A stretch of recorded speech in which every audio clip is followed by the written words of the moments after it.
가지 보려고 하는데요. 오늘의 말씀의 제목은 복을 받아 누리는 삶의 자세, 이렇게 지었습니다. 자, 복을 받는다라고 하면 이제 복을 주는 분이 있죠. 복을 주는 분은 하나님이실 거고요. 받는 건 이제 저희일 텐데, 복을 받아서 누린다라는 표현이 저는 참 좋은 것 같은데, 누리는 삶의 자세가 어떤 건지 오늘 히브리서 말씀을 통해서 세 가지를 말씀을 같이 알아보고자 합니다. 그래서 본문 말씀 하나씩 읽어보고 하나씩 우리가 말씀을 통해 배워보고자 합니다. 먼저 첫 번째 보시면 9절부터 12절 같이 읽어보시고 우리가 어떤 삶의 자세일지 한번 고민해 보겠습니다. 시작. 사랑하는 자들아, 우리가 이같이 말하나 너희에게는 이보다 더 좋은 것, 곧 구원에 속한 것이 있음을 확신하노라. 하나님은 불의하지 아니하사 너희의 행위와 그의 이름을 위하여 나타낸 사랑으로 이미 성소를 섬긴 것과 이제도 섬기고 있는 것을 잊어버리지 아니하시느니라. 우리가 간절히 원하는 것은 너희 각 사람이 동일한 부지런함을 나타내어 끝까지 소망의 풍성함에 이르러 게으르지 아니하고 믿음과 오래 참음으로 말미암아 약속들을 기업으로 받는 자들을 본받는 자 되게 하는 것이니라. 첫 번째 보고 싶은 부분입니다. 하나님 우리를 사랑하시죠. 사랑하는 자라 오늘도 우리를 부르시면서 하나님은 불의하지 아니하사 너희 행위와 그의 이름을 위하여. 하나님은 의로우시면서 우리를 사랑하시는데 나타낸 사랑으로 이미 성도를 섬긴 것과 이도 섬길 것을 잊어버리지 아니하신다. 그래서 처음 보고 싶은 제일 중요한 표현은 하나님 우리를 기억하신다는 겁니다. 하나님이 사람을 기억하시는 건 굉장히 감사한 일인데요. 피조물이 얼마나 많습니까? 그죠? 우리는 사람을 한 명 기억하기도 어렵고 우리 지인들, 사랑하는 사람이 몇 명일 텐데 이 전 인류를 하나님께서 자녀 삼으시기를 원하시는 하나님은 그걸 다 기억하신다는, 그러니까 하나님이겠죠. 그래서 일단 하나님 우리를 기억하고 잊어버리시 아니하시는데, 그러면서 우리가 어떤 삶을 바라기를 원하시냐면 동일한 부지런함. 그러니까 첫 번째는요 부지런함이고요. 두 번째는 끝까지 소망의 풍성함에 이르는 것이고요. 세 번째가 게으르지 아니하는 것. 그리고는 믿음과 오래 참음으로 우리가 버티는 겁니다.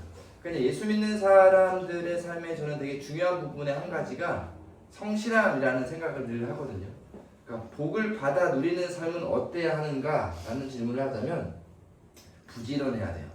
그러니까 복을 주시는 이가 하나님인데 그 복을 받아 누리는 여러분과 제가 부지런하지 않으면 사실 복을 누릴 수가 없는 거죠. 우리가 받은 복을 부지런하게 누리고 부지런하게 사용해야 되고, 그러면서 중간에 포기하지 않고 끝까지 소망의 풍성함에 이르러야 된다. 오늘 다음 설교에서 보면 알 수 있겠지만 복에 대한 생각에 대한 정의를 다시 할 때 사실 끝까지 소망함을 이루어야 되는 거예요. 우리가 복하면 그냥 다시 좋은 것, 내가 원하는 것, 내가 원대로 다 되는 것, 이런 식으로 착각을 할 수 있지만 오늘 히브리서에 나와 있는 그 복에 대한 근본적인 것이 무엇인지 다음에 얘기할 때는 이 끝까지 소망함, 이거 참 중요하고요. 그리고 게으르지 아니함과 부지런함은 되게 일맥상통하거든요. 근데 왜 굳이 이렇게 썼을까요? 부지런해야 한다와 게으르지 말아야 한다. 우리는 무엇인가를 강조할 때 반대로 하는 경향이 좀 있습니다. 그러니까 이것을 꼭 기억해야 될 때도 있지만 너 절대 잊으면 안 돼. 무엇이 더 강하냐면 후자가 좀 더 강하죠. 절대 잊으면 안 돼. 그래서 부지런해야 된다 라는 것으로 끝나는 게 아니라, 그러니까 게으르지 말아야 한다 라고 한 번 더 얘기하고, 믿음과 오래 참음으로 말미암아. 그러니까 믿기 때문에 사실은 오래 참을 수 있는 거예요. 그러니까 복을 누린 사람은요, 그 복을 주시는 하나님이 나에게 복을 주셨다는 걸 믿어야 되는데, 문제는 이게 한순간에 이게 딱 하는 순간에 오지 않기 때문에 나에게 복을 주시는 일을 전적으로 신뢰하고 오래 참음이 필요하다는 거예요. 그 이유가 이제 두 번째도 잘 나와 있는데, 두 번째 슬라이드를 보도록 하겠습니다.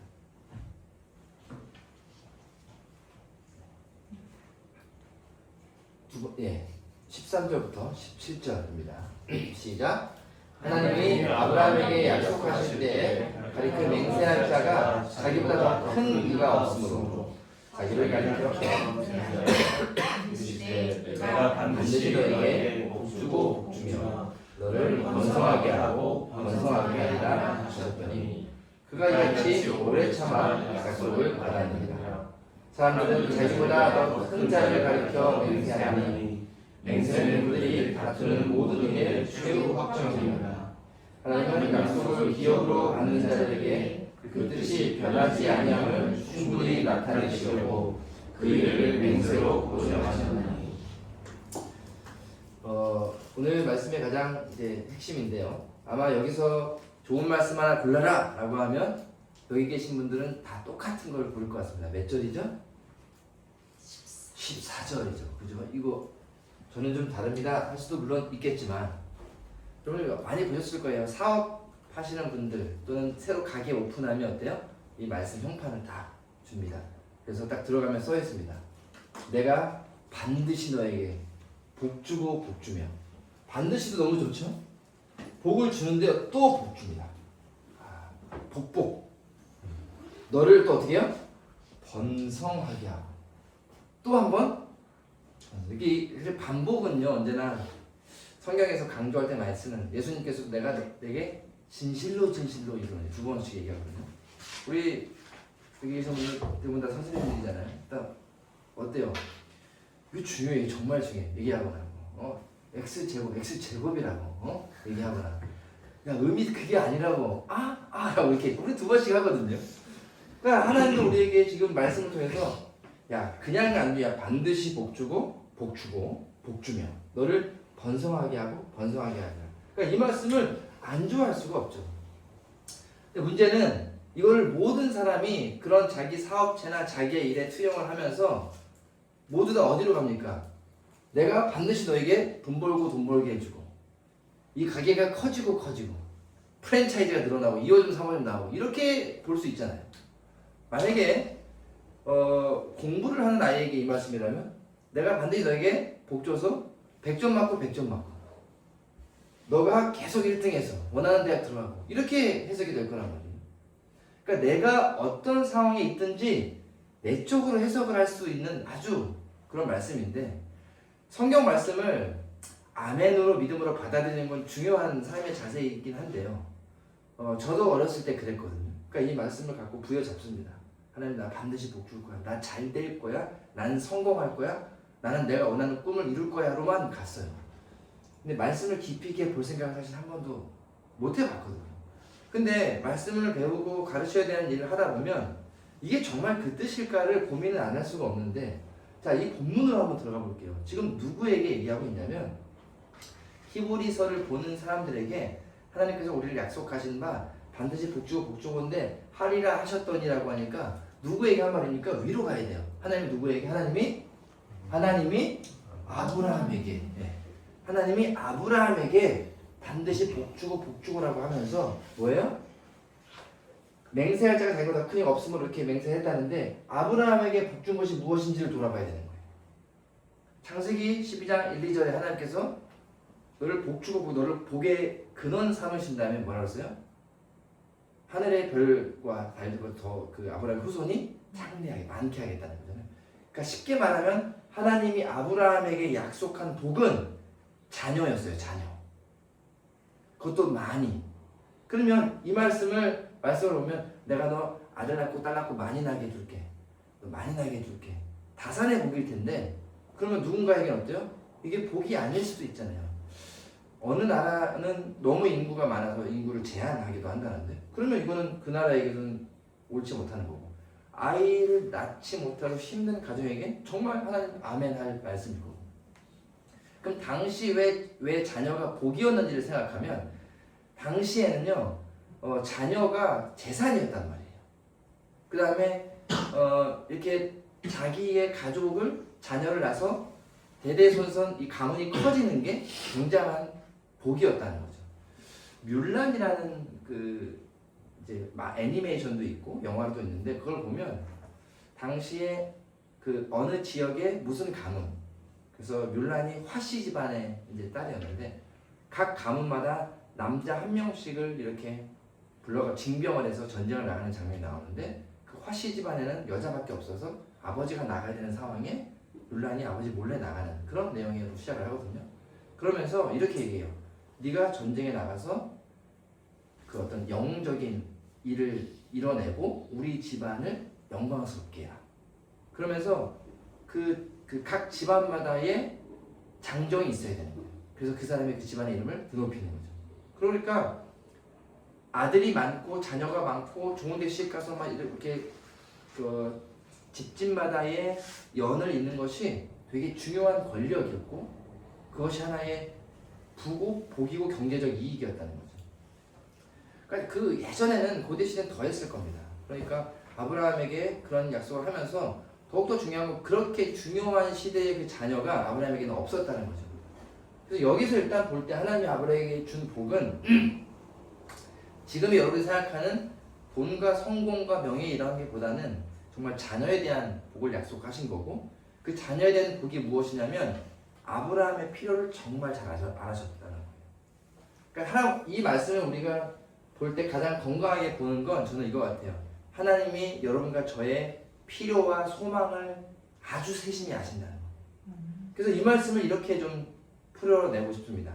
오늘 이르시되 하나님께서 반드시 우리에게 복 주고 복을 주시고 번성하고 번성하게 하시는데 무엇이냐면 우리에게 필요한 게 무엇이고 내가 정말 소망한 게 무엇인지를 세심히 보시고 그것을 반드시 이루신다는 거예요. 근데 그 반드시가 여기보다 이게 더 중요해요. 왜냐하면 아브라함에게 약속하신 하나님이 그냥 그 다음날 이루신 게 아니었어요. 만약에 아브라함에게 자녀를 약속하시고 뭐 한 달 있다가 사라가 임신했더라. 그러면 너무너무 쉽고 아마 더 하나님을 믿기가 쉬웠을 텐데 이 자녀를 약속하고 얼마나 오랜 시간이 지납니까? 그래서 하나님 정말 약속하시고 이루시겠어라는 마음을 수없이 먹었을 거예요. 근데 이게 저와 여러분과의 삶의 모습일 거예요. 하나님이 우리에게 약속을 하시고 말씀 보면서 뭔가 아멘이 되고 은혜가 돼서 내가 이 말씀 부여 살고 믿음을 갖고 살아야 되겠다 하지만 그게 가시적으로 일어나지 않을 때 우리는 되게 고민이 돼요. 내가 잘못 들었나? 내가 잘못 알고 있나? 하나님이 원하시는 기도 그 응답이 이게 아닌가? 등등 생각이 참 많아진다는 거죠. 저는 정말 너무 많은 경험을 했습니다. 막 부르심이 있고 하나님 뜻이 이런 거 갖고라고 믿음으로 결단했는데 그럼 잘 이루어지면 좋은데 안 이루어지는 거죠.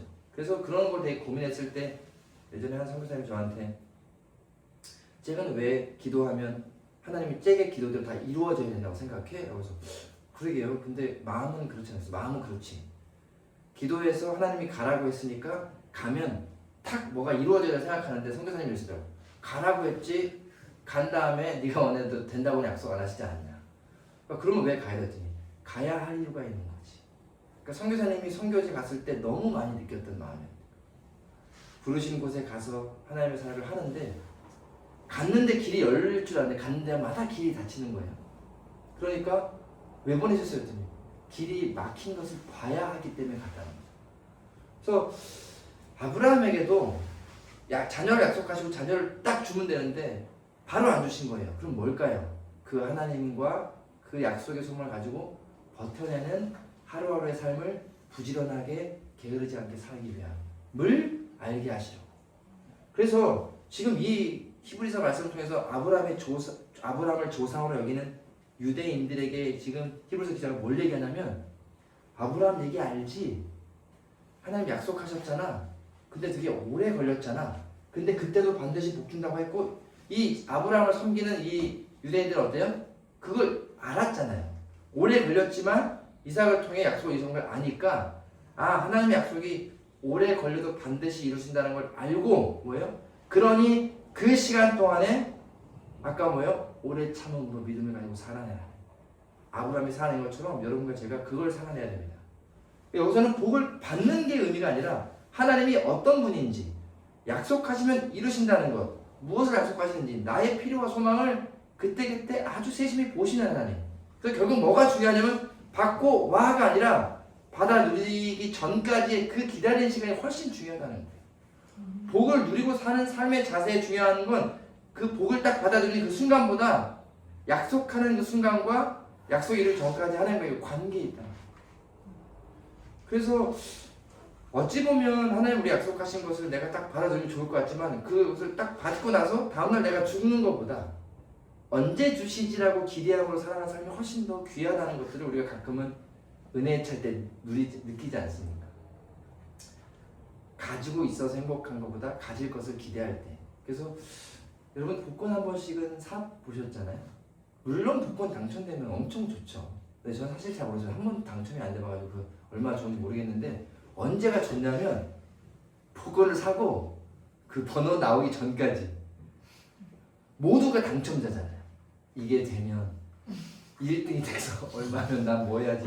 제가 한 번 복권을 사가지고 되게 깊이 그곳에 빠져 있었던 때가 있었거든요. 그때 왜 그랬는지 모르겠는데 한 10몇 억이 되면 뭐를 해서 뭐를 하고 막 정말 구체적으로. 근데 그때 알았어요. 내가 돈이 생기거나 하나님 나에게 갑자기 큰 어떤 부를 주시면 하고 싶은 게 무엇인지 그때 알았어요. 저는 그때 돈이 생기면 보통은 뭐 돈이 생기면 제일 먼저 하는 게 이혼이라고 하더라고요.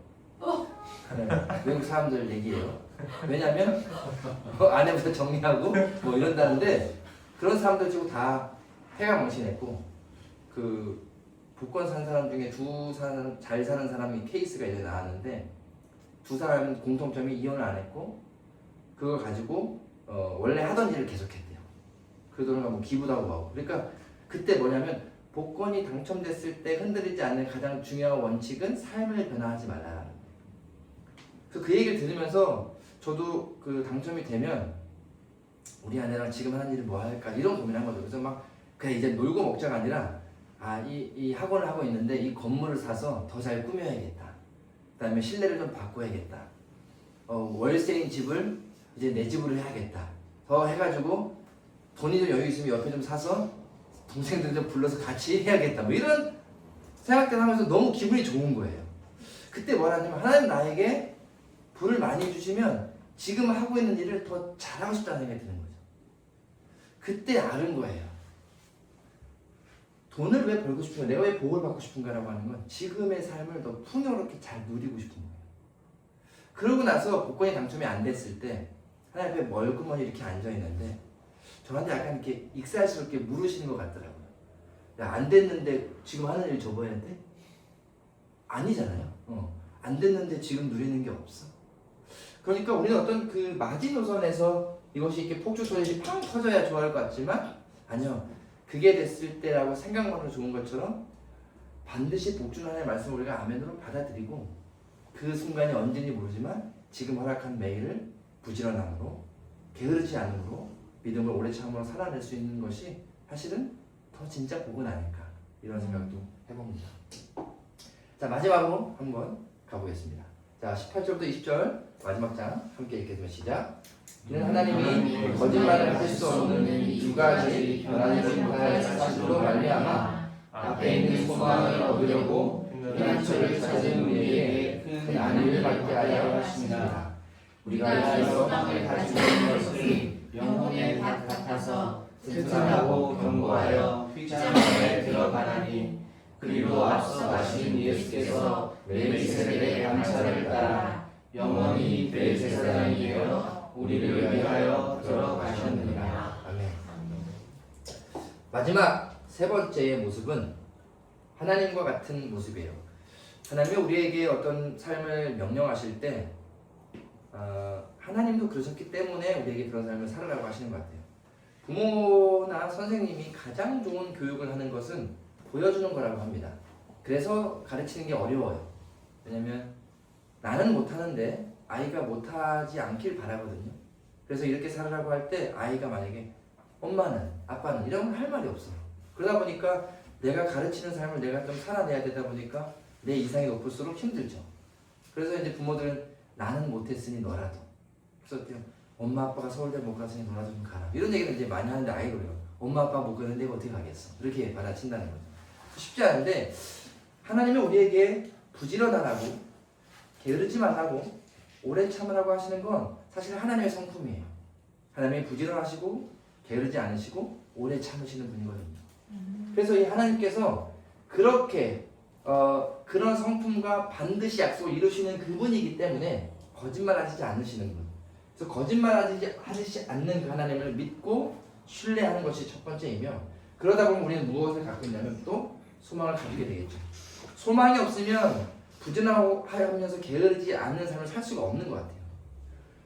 반드시 언젠지는 모르지만 나의 필요와 소망을 알고 나를 복주시면서 나와 함께 하시는 그 하나님이 그것을 이루실 날이 언젠지 모르지만 이루실 거야. 하나님 거짓말하지 않으셔. 그러니까 난 소망을 가지고 나의 오늘을 살아내야지 라는 것이 제가 늘 강조하는 교회로 사는 예수 믿는 사람의 삶인데, 그 소망을 잃어버리는 순간 내일의 삶에 기쁨이 없는 거예요. 오늘을 왜 사냐라고 하면 오늘만이 아니라 오늘을 사서 내일에 대한 소망도 있는 거거든요. 하지만 내일은 보장은 안 돼 있잖아요. 그러니까 오늘을 삶에 누리면서 내일의 소망을 가지고, 마치 복권이 당첨이 안 됐지만 당첨되면 어떻게 하죠? 기분 좋게 살지만 안 돼서 버리면 되고 내게 주어진 삶을 사는 것처럼, 그날이 언젠지 내가 가시적으로 볼 날이 언젠지 모르지만 반드시 이루신 하나님의 말씀을 아멘했다면 소망을 놓지 않는 것이 굉장히 중요합니다. 그러면서 가장 중요한 건 하나님께서 어떻게 성실함으로 소망을 이루셨냐면 바로 예수님이잖아요. 예수님이 멜기세덱의 반차를 따라, 이거까지 설명하면 길어지니까 이것은 그 전주에 설명되어져 있는 내용들을 참고하시면 되겠습니다. 제가 편집해서 올려놓은 걸 보시면 될 것 같고, 그 멜기세덱의 반차냐 이제 아론의 반차냐 이걸 차이를 있지 않을까? 아론의 반차와 다르게 영원하신 제사장, 왕과 제사장을 영원히 겸직할 수 있는 그 어떤 동물의 피 제사가 아닌 본인의 흠없으신 완벽하신 예수님께서의 흘리신 그 피로 인하여 우리의 모든 죄가 해결된 그 예수님께서 우리를 위하여 영원한 제사장으로 어디 가냐면 휘장 안에 들어가셨다는 거예요. 여러분, 이 휘장은 예수님이 돌아가시면서 찢어졌지만 지성소를 들어가는 관문인데요. 그러니까 굉장히 하나님을 뵙고 하나님께 나아가는 아주 중요한 문이라고 생각하시면 돼요. 그거를 우리를 위해서 들어가신 거예요. 그러니까 여러분과 저는 하나님을 만날 수 없는 거룩하지 못한 존재인데 예수님께서 그 다리를 놔주시기 위해서 여기에 들어가시죠. 근데 대제사장은 휘장 안에 들어갈 때 목숨을 각오하고 들어가는데 예수님은 거룩하시니까 그렇진 아니지만 모든 죄를 본인이 짊어지고 휘장 안으로 가셨다는 거예요. 자, 그럼 이것을 통해 우리가 마지막으로 가져야 될 결론은 뭐냐면, 죽기까지 순종하시고 죽기까지 열심히 하신 하나님 아버지의 삶이 예수님으로 드러납니다. 그래서 이것을 좀 어떤 분의 표현을 빌리자면, 여러분과 저의 삶을 녹슬어서 하나님께 가는 것보다 다 달아서 하나님께 가는 게 좋은 것 같아요. 잘 보존했지만 녹이 슬어서 끽끽거리고 가는 것보다 열심히 부지런하고 게으르지 않게 소망으로 기쁘게 살았는데 살다 보니 늙고 거물고 낡고 뭐 이렇게 달 수는 있겠지만 그럴 때 하나님 앞에 갔을 때 수고했다 그러고 가요. 수고했다. 그러니까 이제 나이 먹고 살다 보면 아픈데 여기저기 옵니다. 그래서 하나님 왜 아파요라는 것보다 그럴 때 내가 열심히 살아가고 있구나.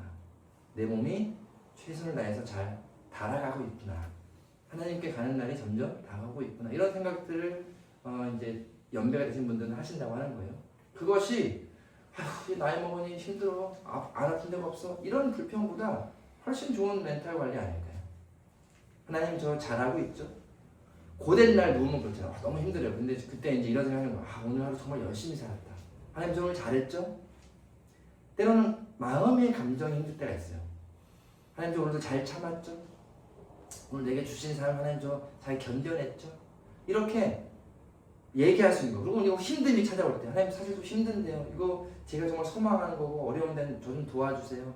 도우실 분이라는 걸 알고 반드시 도와주실 분이라는 걸 알지만 하나님 언제인지 모르겠는데 급합니다. 도와주세요. 라고 하면 적어도 도우실 걸 알기 때문에 그게 내일은 아니어도 도울 걸 아니까 불안함은 좀 사라지는 것 같아요. 그러니까 이 정말 예수를 믿고 산다는 건 매일매일의 하나님이 내 삶에 가시는 거거든요. 주일만만 계시는 교회만 계신 하나님보다 사실 더 귀하고 감사한 일이에요. 나의 매일에, 나의 매 순간에, 나의 매 고민에, 나의 매 결단에 하나님이 같이 계시다는 건 사실은 시시콜콜한 나의 어려움과 고난과 고민들도 다 하나님께 이야기해도 되는 거예요.